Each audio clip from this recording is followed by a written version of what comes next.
Well, here we are on lockdown thanks to the coronavirus. And stores are out of hand sanitizer, they're out of toilet paper, they're out of soap. Soap. But we figured out how to fix at least the soap part. What are you doing there, Aiden? Well, right now I'm trying to process Soaproot that we just dug up from our local park up the hill. And I used this to dig it up, which I feel is the best option. It's a rabbit knife. Well, can you tell us some more about the soaproot plant? How cool it is? Yeah, so the Native Americans, they used to use it as glue if you boil it and let it sit. It can turn into a thick glue that they use to glue on fletching for their arrows and put on the tips to the arrows and spears. And and they also used it as soap, which is why it's called Soaproot.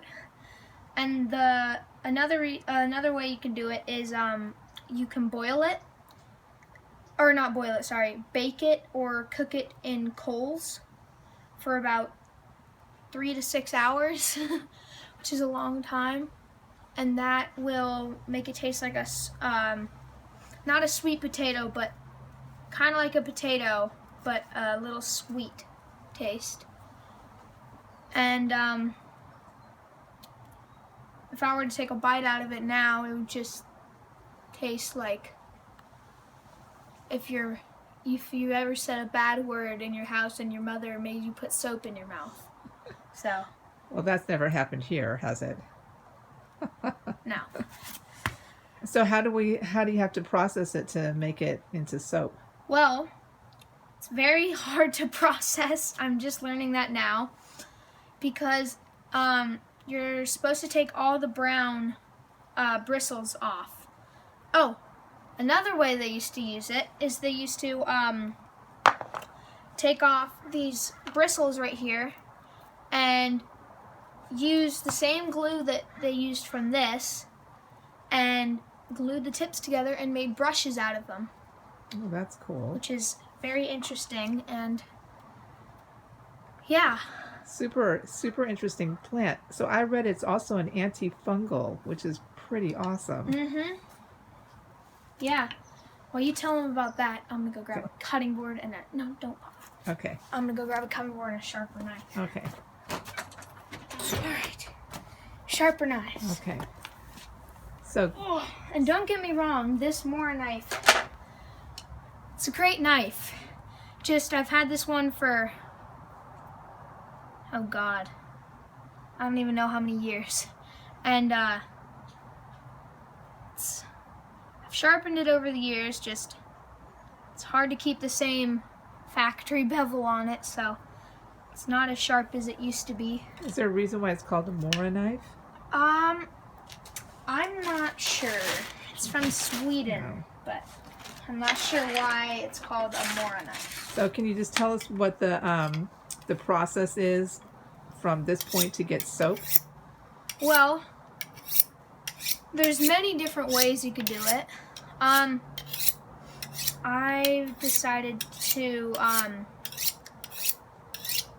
last time I tried this, I boiled it, and I guess it turned out okay.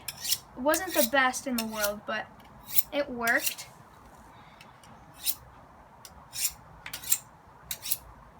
And then, but what I'm going to try this time is what they told me to do is, or what a website, I looked it up and it told me to, like crush it up, kind of, and then put it into water and like shake it up. So that takes a long time. So I'm just going to, hopefully, if it works, do it the easier way, which is use a blender. So even when you were just cleaning this bulb, you got a bunch of lather out of it, didn't you? Yeah, I did. And a bunch of bubbles. It looked like full-on a bar of soap, right? Not a bar, but yeah, it started setting up. And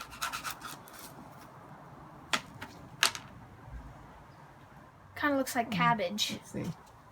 A little bit. It does look like lettuce. cabbage. Yeah.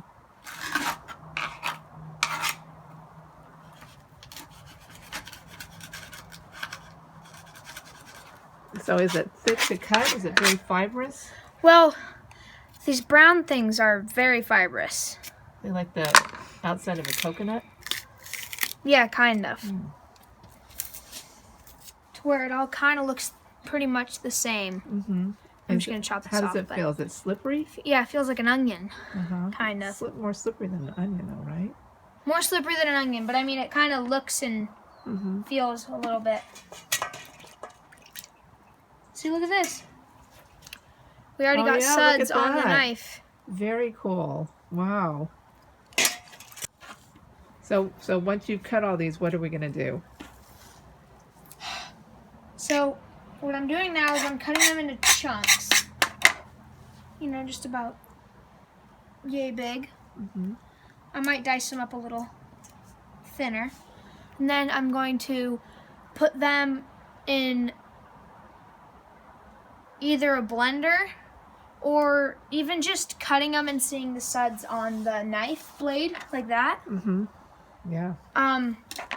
It's promising. So I might just put them in a water bottle, like a plastic water bottle, and shake it up. Okay.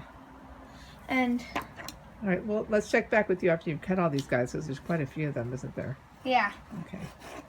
Wow. Is that all suds from just sticking those guys in the water? Yep. I didn't even have to swish them around or anything. That's amazing. It smells really fresh. Okay. So we'll look back with you when you got them all chopped up, okay? All right. I feel like I got a good amount of the meat for just to work with. So I bought this contraption here a while back at a Goodwill, and I feel like it's really cool. So it's basically a water bottle, and how it works is you take the Soaproot and you put it in this thing. It's not for Soaproot, but you know, it's usually for like oranges or lemons or whatever you want to put in your water. It's like a water infuser cup thing. So, but I had the idea to use it, so we're going to see how it works. Great idea. So that the water will go through that, and you won't get chunks of Soaproot, right? So what you do, so you just take the bottom and then twist it on tight.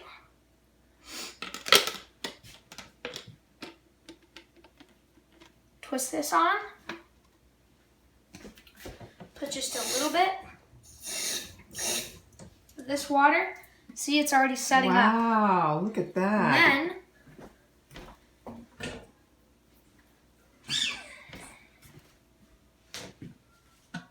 I'm going to take some of this. Look at that. Look how many suds there are.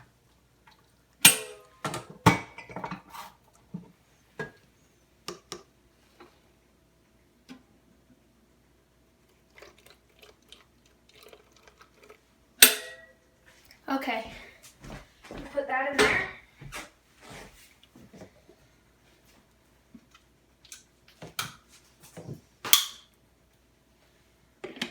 Are you hands slippery from the soap? Very slippery. Let me just. Oh my God, that's incredible. So we have soap. And we have all of these guys left to keep adding to it, right? Yep. So the difference is crazy about how much soap there is actually in here.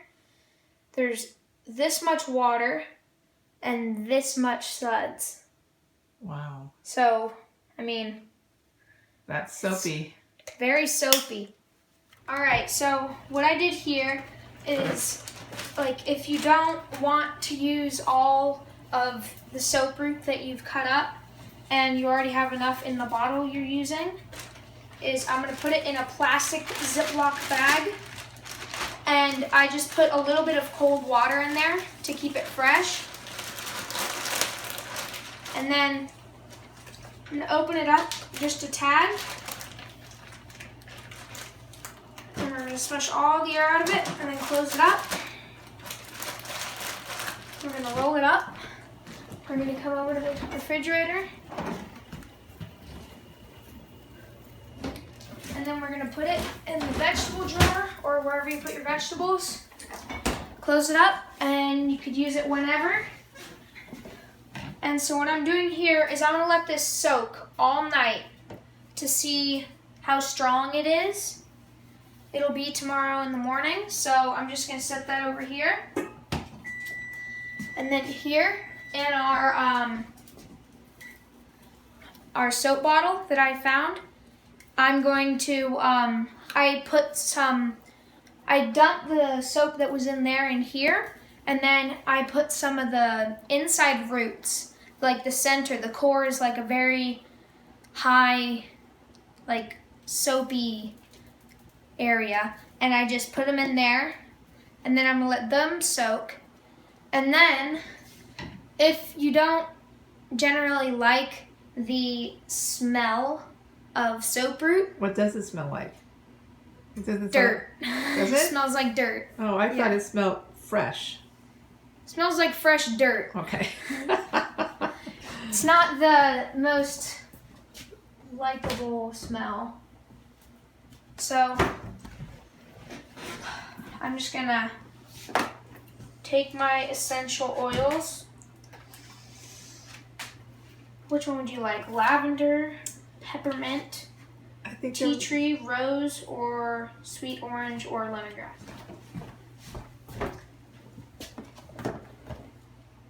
There you go. I'll tell you the easy steps. So the first one is find the plant. So the way to find the plant is they look like this.